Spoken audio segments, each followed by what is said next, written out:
Alan Wake is an action-adventure sci-fi shooter developed by Remedy Entertainment. You might ask, what is Alan Wake? Who is Alan Wake? Alan Wake is a best-selling writer who hasn't had an imagination to write in over 2 years. His lovely wife, Alice Wake, takes him to Bright Falls, Washington to recover his creative flow.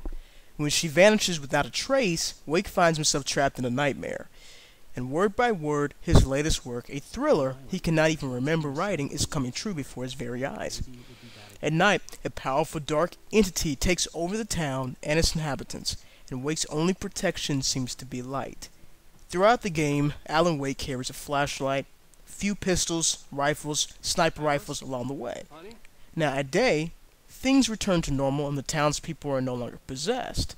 But in the game, Alan will have to outrun police, find his book's missing pages, fight and use the surrounding objects with light, and find his wife. Now, a lot of things we want our viewers to know about Alan Wake is the fact that you have to pay attention to this game, the manuscript, the story, and etc. to understand what is really going on. To better understand the characters throughout the game that you'll meet, listen to different things that you hear, sounds, the radio, watch the television channels and stations. These things will help you throughout the game. Like I said, Alan Wake has no clue what's going on, and the story gets deeper and more diverse as you progress through the game. Now, of course, you'll have friends that might accompany you and help you throughout the way in solving some of the mysteries that has to do with Bright Falls. But this game takes place in a more larger scale than you'd imagine.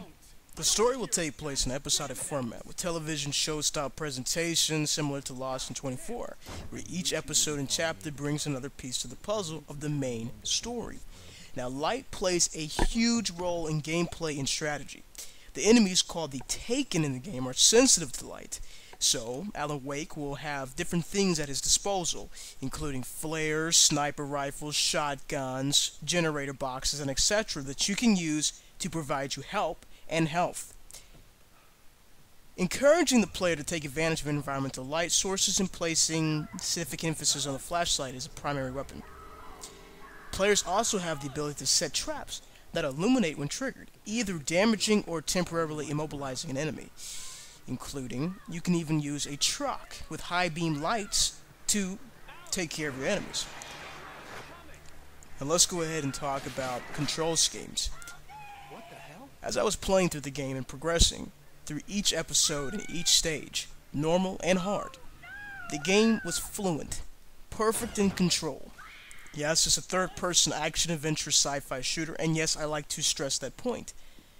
But, here's the best part. As playing the game, talking to NPCs and etc. throughout the day helps you progress through the story, and using different things like the manuscript pages as you progress helps you learn about the bigger picture and what's really going on through the story. Now, it might seem a little confusing to you, but if you're a fan of shows like Lost in 24 and a lot of mystery sci-fi shooters, then this should be fine for you. This game is awesome. Pinpoint blank, hands down, must buy or rent. I wouldn't pass this game up. Microsoft and Remedy has done a great job, including and making a brilliant game as this. Is it as innovative as Heavy Rain? No, of course not. I want to stress that point. A lot of questions that you've asked me. How can Alan Wake heal? How can he regenerate energy? Or how can he progress through the game without any ammo? Well, of course, like I said before, Alan Wake will have many things at his disposal. Different things in his surrounding. Flares, flare guns. Even a nearby light pole will actually help regenerate his energy. Checkpoints will come at different amounts of time. It always varies. So it really doesn't matter. You're not really paying attention to the checkpoints either. You're just trying to make it through the wood. Alright, so let's go ahead and get into some pros and cons about Alan Wake for the Xbox 360 console developed by Remedy Entertainment. Pros: strong atmosphere, immersive storytelling, immersive cinematic music, the most realistic lighting effects and settings I've seen in probably any game known to man, thrilling sound effects, and dynamic character personalities. Dislikes and cons: stiff in-game animations for running, moving, and facial expressions, inconsistent voice acting, and The visual and astounding graphics, not so much. I've seen better. So let's go ahead and give it a roundabout score, shall we? For my score for Alan Wake for the Xbox 360, played from beginning episode 1 to the end, I would have to give it a 9 out of 10.